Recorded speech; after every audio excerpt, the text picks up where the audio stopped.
Magwani family, Nisu Wishawanag, more commonly referred to as Raymond Two Hawks. Pumim Sejamadi Mashipag Nayaganta tribe, and today at this function, Director General of the Federation of Aboriginal Nations of America. So the brother asked me to share a little bit about what FANA is. I guess the best way I can describe FANA is if you look at the setup that Six Nations has, but not limited to just Six Nations. So we're individual nations that have come together in council to collectively share knowledge, understanding, and then to collectively take steps to address the issues that we're all facing, and in my opinion the most pertinent being misclassification or non-classification whatsoever. So FANA has been working, we were chartered in 2014, specifically engaging with Aboriginal nations that can document a bloodline lineage pre-US colonization, and we think that that's very, very key because it separates us from the quote-unquote $5 Indian groups that are out there.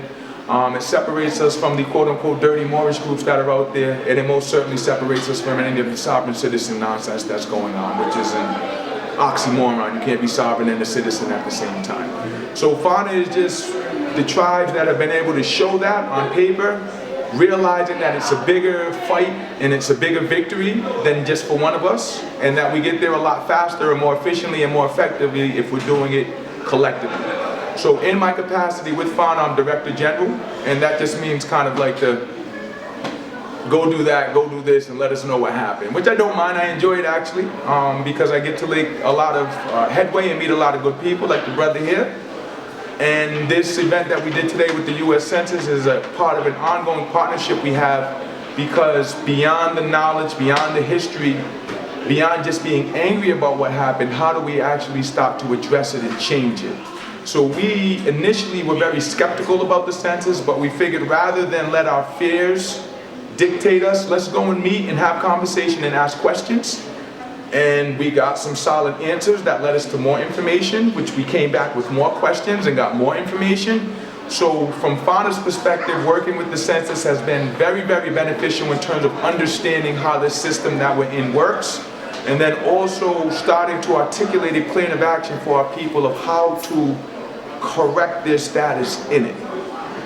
This speaks a lot, I think, to, and they discussed it back in the day when the census came, they looked at you and decided what you are, and that's what you were. So many of us have family members who were black, white, mulatto, free people, colored people, all in the same lifetime. The same person going through all of these, and of course we're saying, well, what the hell's going on? How does that happen?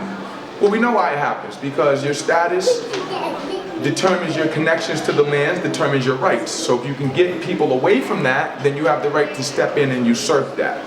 So working with the census, we've been able to understand not only the history, but come up with the fact that there are actually 5 different statuses of Indians, which I was going over, and I'll share them for those who weren't there. Your federally recognized Native Americans, your state recognized Native Americans, your urban Indians, which is what most of us are and don't know it, you're misclassified or unidentified, and then if you're moving in the capacity through private trust, which is separate and foreign to the US government, then your Indian's not taxed. All of these classifications fall under American Indian. So now, beyond just being an Indian, we're getting into the conversation of what type of Indian we are, and also understanding the process of moving from one classification to another.